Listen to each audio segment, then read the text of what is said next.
On va passer à la troisième intervention. Cette fois-ci, je vais appeler sur scène Nicolas Vacher et Guillaume Fraise, qui représentent le groupe Carrefour et qui vont du coup nous parler du fameux passage en caisse et du déploiement aussi sur les marques propres.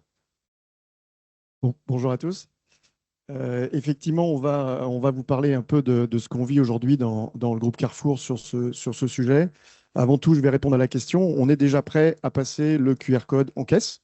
Donc, si ça peut vous rassurer, c'est déjà bon dans tous nos magasins et dans toutes nos BU de la planète. Ce qu'il faut aussi savoir, c'est qu'on n'est pas prêt du tout à travailler les use cases qu'on partage aujourd'hui. Et c'est là-dessus qu'il va falloir que toute l'industrie, les fournisseurs, les retailers et toute la chaîne, bien entendu, se préparent pour qu'on aille chercher en fait la pleine puissance de ce qu'est le QR code. Avant de passer la parole à Nicolas qui va vous parler de nos MDC, puisque vous allez voir, c'est le début et c'est la première pierre de cette stratégie chez nous. Moi, je voudrais premièrement déjà vous reconfirmer l'engagement de Carrefour.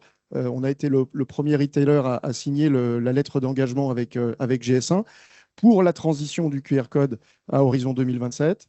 Et on est complètement engagé, que ce soit de tous les niveaux de l'entreprise, vers cette transition. Et on a déjà entamé beaucoup de points de transformation. Le premier point et le premier pilier, c'est la MDC, la marque de Carrefour, donc nos produits Carrefour, et on adopte dès 2025 le QR code sur ces produits, sur les packaging.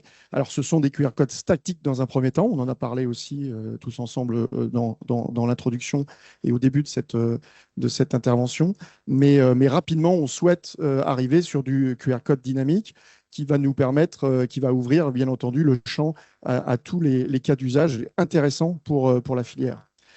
Pour cela, on a besoin des fabricants, on a besoin de l'aide de tous les fournisseurs qui vont nous accompagner à travailler ces use cases et à modifier nos systèmes. Aujourd'hui, nous devons modifier nos systèmes de caisse, par exemple, pour que ces use cases, ces informations, ces données que le QR code va nous apporter, que vous allez nous apporter, les industriels, puissent remonter dans nos systèmes et être utilisés.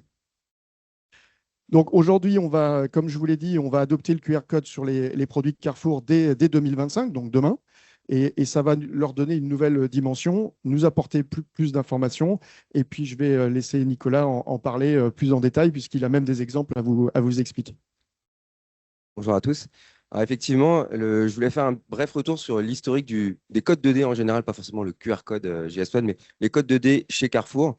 On a commencé il y a plusieurs années sur le programme blockchain où sur nos filières, on avait mis des codes, des QR codes que les clients devaient flasher qui pointaient vers des pages et sur lesquelles on a renseigné le numéro de lot et les clients avaient l'information, l'intégralité de la traçabilité. Donc le lieu de fabrication, le lieu d'élevage, le nom de l'éleveur, l'endroit du champ, etc.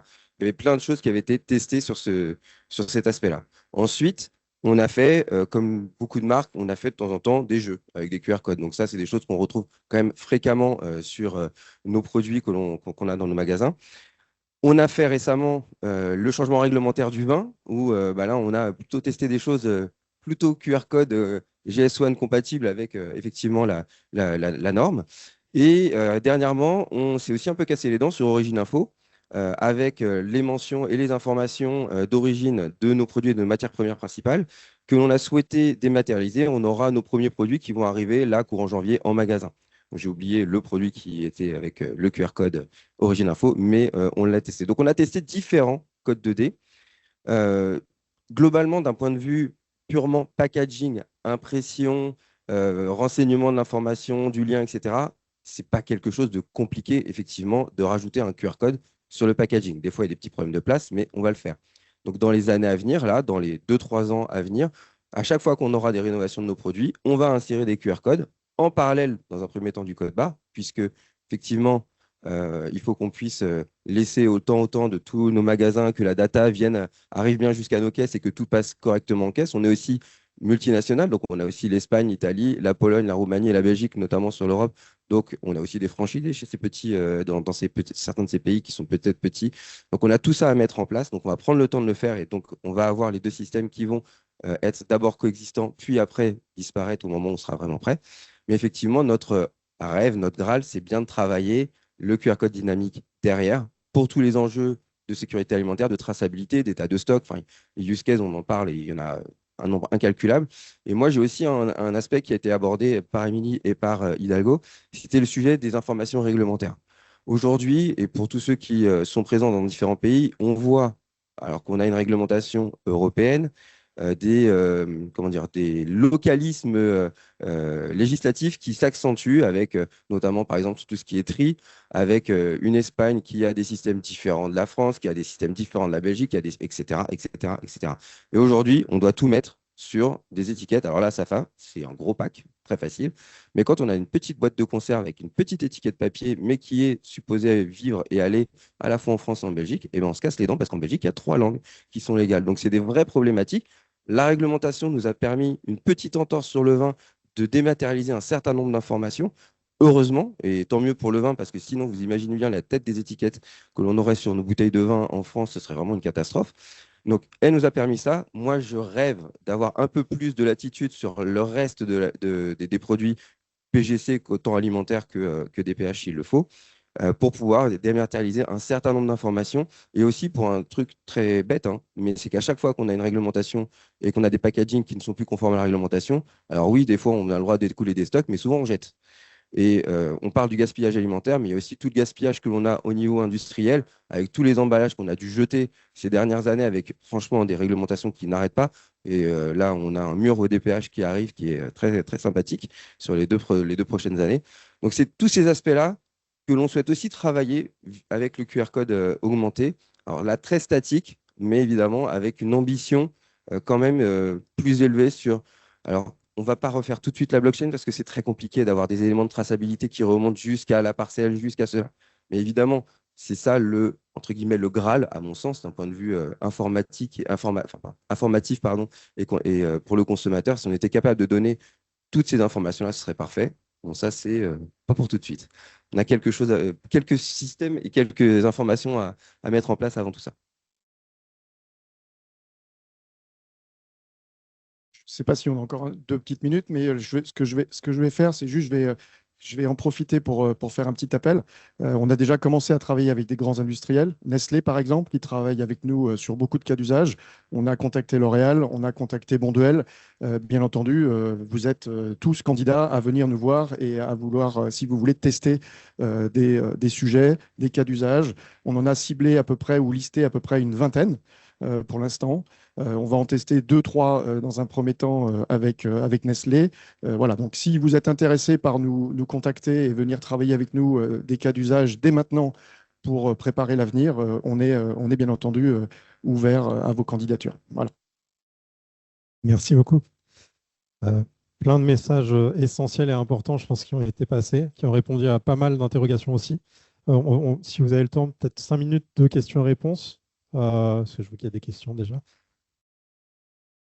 Hop, Merci, bonjour, c'est Linda Cruz, Nessé Purina.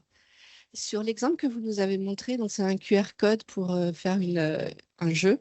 Quand vous allez mettre le QR code augmenté JS1, ça sera un QR code supplémentaire. Vous allez combiner les deux.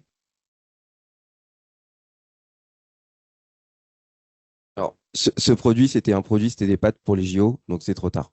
Celui-là, il va Non, mais disparaître. il y aura d'autres exemples. Donc, effectivement, en fait, quand on va rajouter les QR codes, on va rajouter les QR codes en parallèle des produits sur l'intégralité de nos références. Et donc, Et le passage en caisse, comment la Alors- caissière, le caissier va savoir quel QR code scanner? aujourd'hui, alors moi, j'ai fait la semaine dernière un test, j'avais pas fait exprès, mais j'avais un QR code à côté, donc ça devait pas être un produit Carrefour. C'était un QR code qui était informatif, un peu plus, qui envoyait vers du marketing. Et quand je suis passé en caisse automatique, il a détecté quelque chose, il m'a mis erreur, parce qu'aujourd'hui, il ne le détecte pas. Je pense que si l'information avait été dans la caisse, il m'aurait détecté le QR code. Donc, j'ai repassé le gen code qui était juste à côté, et là, le gen code est passé. Alors, on se pose la question de est-ce que d'avoir les deux à proximité pourrait potentiellement passer 2 fois? Je pense que ça va être des tests à faire et à mettre en place au niveau de nos magasins, mais a priori non, puisque notamment, j'ai vu dans le guide, il est recommandé de mettre le QR code et le code à barre à proximité. Donc, je me dis que ça a été regardé. Et donc, aujourd'hui, c'est ce qu'on va essayer de déployer sur nos packaging. si vous en avez deux, par exemple, en face arrière et dessous, là, la caissière si elle scanne celui de face arrière, qu'est-ce qui se passe? Il n'y aura plus qu'un seul endroit où il y en aura. On va travailler ces sujets-là pour éviter ce genre de choses. Mais aujourd'hui, on a déjà du multi-gen codage, en fait, et ça passe pas deux fois. Et quand vous avez les lecteurs qui sont à la verticale ou à l'horizontale, aujourd'hui, ça passe déjà pas deux fois. C'est Cédric Lecollet de GS1, je vais répondre à ce point-là. On va apprendre à tous les systèmes de caisse, quand ils lisent un bon vieux code barre et un QR code augmenté GS1 avec 2 fois le GTIN dedans, de compter le prix qu'une fois. Donc c'est ça qu'on doit réussir à l'échelle de l'upgrade de tous les systèmes de caisse, parce qu'il en est fait hors de question d'interpréter et de faire passer 2 fois le prix. Ça, c'est un défi d'échelle technique. C'est la raison pour laquelle on a pris l'engagement à 2027 de bien préparer tous les systèmes de caisse du monde à bien savoir faire ça à l'échelle et à la vitesse des caisses. D'accord? Donc ça, c'est un must. Évidemment qu'on ne va pas compter 2 fois le prix. C'est une nécessité absolue et les systèmes les tests sont en cours pour ça et ça fonctionnera. Cédric, si je peux me permettre de Complète, compléter. et puis je donne le micro. Je vais compléter pour juste la réponse pour madame. Effectivement, on est en vision cible. C'est 2027. Aujourd'hui, on a déjà un cas d'usage qui nous a mis en évidence un gros problème de productivité en caisse. C'est que quand le QR code est à côté du barcode, si le QR code est lu en premier, vous avez code inconnu, puisque nos systèmes de caisse, nos software n'est pas encore adapté. Et donc, la caissière doit repasser en cachant le QR code, le barcode. Vous imaginez les pertes de productivité aujourd'hui auxquelles on fait face. Donc voilà, tout ça, on apprend en marchant, mais il faut aller très vite. Donc, si ça peut vous donner des idées, il faut aller très vite sur aussi l'adaptation du système de caisse avant le hardware ou en même temps, parce que sinon, vous allez rencontrer des problèmes. On les rencontre déjà aujourd'hui. Marc Boniface, Nestlé Purina. J'ai bien compris tout ça. Par contre, dans le cas où, pour des raisons quelles qu'elles soient, il reste un QR code différent en façade pour un jeu, pour je ne sais quoi, et qu'il y aura l'autre QR code qui sera, lui, GS1 compatible et à côté du code barre, si la lecture Alors, on imagine que le software fonctionne. Hein. Si la lecture se fait sur le QR code marketing, appelons-le comme ça, à mon avis, ça va bugger. Donc, vous allez avoir le même problème de rentabilité au niveau de la caisse. On va faire répondre Cédric, mais de mémoire, un QR code, il y a plusieurs informations.